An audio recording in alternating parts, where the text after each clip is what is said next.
So ஆல்கஹாலை வந்து பார்த்தீங்கன்னா தூக்கம் வரத்துக்காக குடிக்க ஆரம்பித்து பல பேர் வந்து பார்த்தீங்கன்னா ரொம்ப மோசமான நிலைமைக்கும் போயிருக்காங்க. குளிருக்காக குடிக்கும் பொழுது இவ்வளோ குடித்தாதான் வந்து பார்த்தீங்கன்னா நல்லது அப்படின்ற ஒரு உங்களுக்கு வந்து பார்த்தீங்கன்னா வேலைக்கே போக வேண்டாம், நம்ம அப்படியே படுத்தே கிடக்கலாம் அப்படின்ற மாதிரி ஃபீல் பண்ணுறது. அவங்க தூங்கிட்டே இருப்பாங்க, திடீர்னு வந்து பார்த்தீங்கன்னா நெஞ்சடைக்கிற மாதிரி இருக்கும், மூச்சடைக்கிற மாதிரி இருக்கும், அந்த மாதிரி கண்டிஷன்ஸ் இருக்கும். நம்மளோட ஆட்கள் வந்து மோஸ்ட்லி ஒரு என்ஜாய்மெண்ட்டுக்காக நான் அதிகமாக குடிக்கிறேன். நாங்கள் ட்ரிப் போகிறோம் இல்லை வெளியே எங்கேயாவது ஜாலியாக போகிறோன்னா மோஸ்ட்லி இந்த குளிராக இருக்கிற இடங்களுக்கு போவாங்க. ஊட்டி, கொடைக்கானல், இந்த மாதிரி கேரளா சைட் போகிறப்போ குளிருக்காக நான் ஆல்கஹால் எடுத்துக்கிறேன், அப்போ வந்து எனக்கு போதையும் பெருசாக ஏறலை அப்படின்னு நிறைய எடுப்பாங்க. ஸோ ரெகுலராக கொஞ்சம் கம்மியாக எடுத்துக்கிட்டு இருக்கவங்க சடனாக ஒரு கோல்டான பிளேஸ்க்கு போகிறாங்க, எனக்கு போதை ஏறலைன்றதுக்காக நிறைய ஆல்கஹால் கன்சியூம் பண்ணாங்கன்னா அவங்க பாடியில் என்ன மாதிரியான சேஞ்சஸ் ஏற்படும் சார்? நீங்கள் இது நம்ம ஊரில் வந்து பார்த்தீங்கன்னா இருக்க ஹில் ஸ்டேஷன்ஸ் போகிறதுக்கும் அதனால் அதிகமாக எடுத்துக்கிறதுக்கும் மேலை நாட்டில் இருக்கவங்க வந்து பார்த்திங்கன்னா ஆல்கஹால் அதிகமாக கன்சியூம் பண்ணுறத எக்ஸாம்பிள் தான் வச்சு இங்கே எடுக்கிறாங்க. சரிங்களா? ஏன்னா அங்கே குளிர் பிரதேசங்கள் ஜாஸ்தி, குளிர் காலம் ஜாஸ்தி. ஸோ இதுக்கான டிஃப்ரென்ஸ் தெரிஞ்சால் நமக்கு வந்து இது இன்னும் புரிதலாக இருக்கும். இப்போ நம்மளோட குளிர்காலம் வந்து பார்த்திங்கன்னா யூஸ்வலாக 2 மாதம் தான். சரிங்களா?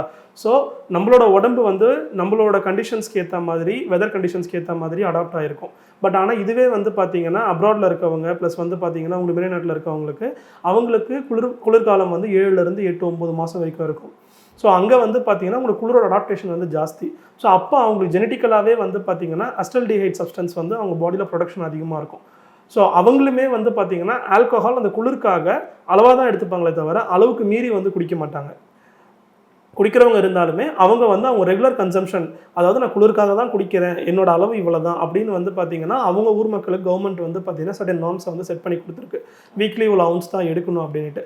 அவங்களுமே வந்து அந்த குளிருக்காக குடிக்கும் பொழுது இவ்வளோ குடித்தாதான் வந்து பார்த்திங்கன்னா நல்லது அப்படின்ற ஒரு நாலேஜ்குள்ளே இருந்து அவங்க வந்து அதை ரெகுலர் பேசிஸில் கன்சியூம் பண்ணிவிட்டு வர்றதுனால அவங்களுக்கு வந்து அந்த அஸ்டல்டிஹைட் சப்ஸ்டன்ஸ் அதிகமாக இருக்கிறதுனால உடம்பு வந்து அதுக்கு ஏற்ற மாதிரி செயல்பட்டு ஆல்கஹாலை வெளியே தள்ளிடும். பட் நம்ம வந்து பார்த்திங்கன்னா குளிர் பிரதேசத்தில் கிடையாது அதிகமாக. சரிங்களா? அதே மாதிரி அங்கே இருக்க டெம்பரேச்சர் வந்து குளிர் டெம்பரேச்சர் வந்து இங்கே கிடையாது. ஸோ நம்ம வந்து ட்ரிப் பேசிஸில் போகும்பொழுது நம்மளோட ஆட்கள் வந்து மோஸ்ட்லி ஒரு என்ஜாய்மெண்ட்டுக்காக நான் அதிகமாக குடிக்கிறேன், எனக்கு குளிருது அப்படின்ற ஒரு காரணத்தை எடுத்து இவங்களாக தான் வந்து பார்த்திங்கன்னா வாண்டடாக குடிக்கிற மாதிரி மோஸ்ட் ஆஃப் த ரிப்போர்ட்ஸ் வந்து சொல்லுது.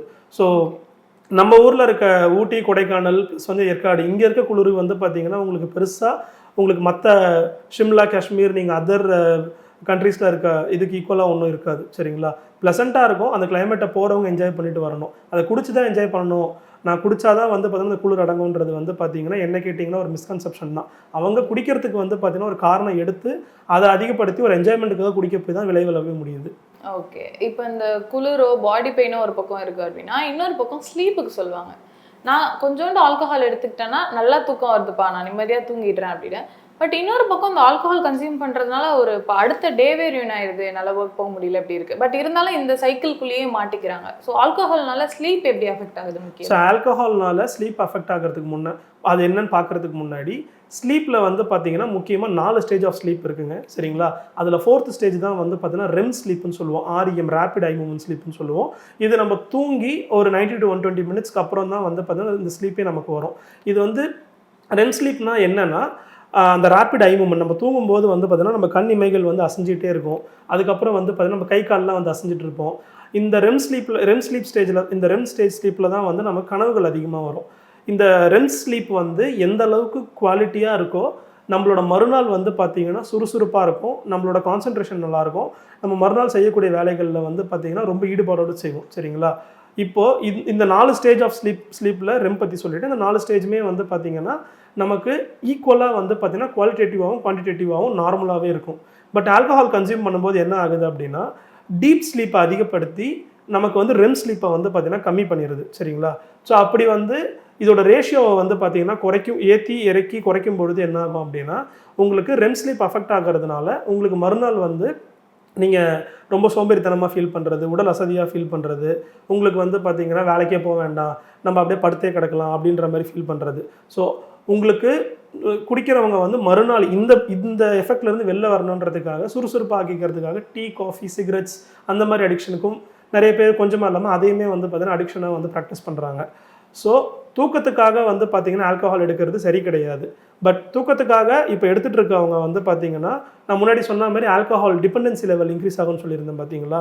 ஸோ அதை அவங்க கொஞ்சமாக குடிக்க அதோட அளவு வந்து பார்த்தீங்கன்னா சேச்சுரேட் ஆகாமல் அதிகமாகும் பொழுது அவங்களுக்கு ஸ்லீப் ஆப்னியா, ஸ்லீப் இன்சோம்னியா அந்த மாதிரி கண்டிஷன்ஸ் கொண்டு போயிடும். ஸ்லீப் ஆப்னியா அப்படின்னா அவங்க தூங்கிட்டே இருப்பாங்க, திடீர்னு வந்து பார்த்தீங்கன்னா நெஞ்சு அடைக்கிற மாதிரி இருக்கும், மூச்சு அடைக்கிற மாதிரி இருக்கும், அந்த மாதிரி கண்டிஷன்ஸ் போகும். ஸோ இந்த மாதிரி போகும்போது என்ன ஆகும்னா அவங்களுக்கு ஒரு பயம், நைட்டில் தூக்கம் இருக்காது. அதுதான் வந்து பார்த்தீங்கன்னா ஸ்லீப் இன்சோம்னியாவாக மாறிடும். ஸோ அவங்களுக்கு அந்த பயம், ஆன்சைட்டி, டிப்ரெஷன் வரும். அதே மாதிரி வந்து பார்த்தீங்கன்னா லாஸ் ஆஃப் இன்ட்ரெஸ்ட் இருக்கும். சரிங்களா? ஸோ இந்த மாதிரி போகும்போது உங்களுக்கு கண்டினியூஸாக ஒருத்தவங்க வந்து இந்த மாதிரி கண்டிஷன்ஸ்குள்ளே போயிட்டாங்க, டிப்ரெஷன்லேயே இருக்காங்க அப்படின்னா இதோட சேர்த்து சூசைடல் தாட்ஸும் அவங்களுக்கு வந்து ரொம்ப அதிகமாக இருக்கும். ஸோ இதுதான் இந்த மாதிரி ஆல்கஹாலை நாளடைவில் தினமும் அதிகமாக எடுத்து வெளில வர முடியாதவங்க வந்து பார்த்தீங்கன்னா டிப்ரெஷனுக்குள்ளே போயிட்டு ஆல்கஹால் டிபெண்டன்சியும் ரொம்ப அதிகமாகிறதுனால இன்சிடென்ட்ஸ் ஆஃப் சூசைட்ஸும் வந்து பார்த்தீங்கன்னா ரொம்ப அதிகமாக இருக்குது. ஸோ ஆல்கஹாலை வந்து பார்த்தீங்கன்னா தூக்கம் வரத்துக்காக குடிக்க ஆரம்பித்து பல பேர் வந்து பார்த்தீங்கன்னா ரொம்ப மோசமான நிலைமைக்கும் போயிருக்காங்க. ஸோ அதனால் வந்து பார்த்தீங்கன்னா நீங்கள் தூக்கம் வரதுக்காக குடிக்கிறதும் தப்பு தான். அதுக்கு நிறைய ஆல்டர்னேட்டிவ்ஸ் இருக்குது. எதனால் தூக்கம் வரல அப்படின்றத வந்து பார்த்தீங்கன்னா டாக்டரை போய் பார்த்து அவங்க ப்ராப்பராக அதுக்கான என்ன அட்வைஸோ, ட்ரீட்மெண்ட் அப்படின்னு கிடையாது, அட்வைஸ் என்னவோ அதை அவங்க ப்ராப்பராக எடுத்துக்கலாம். ஓகே சார், இப்போ இவ்வளோ நேரம் ஃபிசிக்கலாக எப்படி அஃபெக்ட் ஆகுது அப்படிங்கிறது பார்த்தோம். இன்னொன்று முக்கியமாக கேட்கணும்னு நினைக்கிறது என்னென்னா, 1 வீக் ஒன்ஸ் குடிக்கிறவங்களா இருந்தாலும் சரி, 1 மந்த்துக்கு ஒன்ஸ் குடிக்கிறவங்களா இருந்தாலும் சரி, இல்லை 3 டேஸ்க்கு ஒன்ஸ் குடிக்கிறவங்களா இருந்தாலும் சரி, என்னோட லிமிட் எனக்கு தெரியும், நான் அடிக்ட் கிடையாது அப்படின்னு சொல்கிறாங்க. பட் உண்மையிலேயே அவங்க அடிக்டிவாக இருக்காங்களா ஆல்கஹாலுக்கு அப்படிங்கிறத நம்ம எதை வச்சு கண்டுபிடிக்கலாம்? அடிக்ஷன் இருக்கா இல்லையான்னு தெரிஞ்சுக்கிறதுக்கான ஒரு சில அறிகுறிகள் கேட்குறீங்க, அதுதானே? ஓகே, நான் சொல்கிறேன். இப்போ என்னென்னா உங்களுக்கு ஆல்கஹால் கன்சம்ஷனுக்கான டைம் கேப் வந்து குறைச்சிட்டே வந்துடுவாங்க.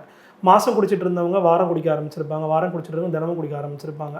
ஸோ அந்த டைம் கேப்பை குறைக்கிறதுக்கு வந்து பார்த்தீங்கன்னா வாண்டட் ரீசன்ஸ் வந்து தேடுவாங்க. உங்களுக்கு ரீசன்ஸ் கிடைக்கல அப்படின்னா பொய்யான ரீசன்ஸ் வந்து பார்த்தீங்கன்னா சொல்லுவாங்க. இது ஒன்று. ரெண்டாவது வந்து பார்த்தீங்கன்னா உங்களோட ஃபேமிலிலேயோ இல்லை ஃப்ரெண்ட்ஸோட ஒரு ஹாப்பி ஒகேஷன்ஸ், கல்யாணம் இல்லை பர்த்டே பார்ட்டி ஏதாவது ஒன்று போகும்போது அந்த ஒகேஷன் என்ஜாய் பண்ணாமல் அந்த இடத்துல வந்து பார்த்தீங்கன்னா இவங்க வந்து செல்ஃப் ஹாப்பினஸ்க்காக என்ன பண்ணுவாங்கன்னா ஆல்கஹால் எங்கே இருக்குது அப்படின்றத தேட ஆரம்பிப்பாங்க. அதாவது ஒரு முக்கியமான நபர், ஒரு முக்கியமான ஃபேமிலி ஃபங்க்ஷனையே வந்து பார்த்தீங்கன்னா விட்டுட்டு அவங்க வந்து ஆல்கஹாலை தேடி போவாங்க. ஸோ இந்த மாதிரி இருந்ததுன்னா இது ஒரு அறிகுறி. மூணாவது வந்து பார்த்தீங்கன்னா அவங்களோட நார்மல் ஆக்டிவிட்டீஸ்லாம் பண்ணிவிட்டு அவங்களால தூங்க முடியாமல் இருந்து ஆல்கஹால் எடுத்தால் தான் என்னால் தூங்க முடியும் அப்படின்ற டிபெண்டன்சிக்கு போய் தினமும் ராத்திரி குடிச்சிட்டு தான் தூங்க முடியும், குடித்தா தான் எனக்கு தூக்கம் வரும் அப்படின்னு அவங்க வந்து ரெகுலராக வந்து அதை ரெகுலரைஸ் பண்ணி தூங்குறதுக்குமே வந்து பார்த்திங்கன்னா ஒரு ரீசன் சொல்லி அவங்க அந்த ஆல்கஹால் எடுக்கிறது வந்து பார்த்திங்கன்னா ஒரு அறிகுறி. இன்னொன்று வந்து ஆல்கஹால் அடிக்ஷனில் இருக்கவங்க பெருசாக ஈடுபாடு எதுவுமே இருக்காது, லேக் ஆஃப் இன்ட்ரெஸ்ட் இருக்காது, சுறுசுறுப்பாக இருக்க மாட்டாங்க.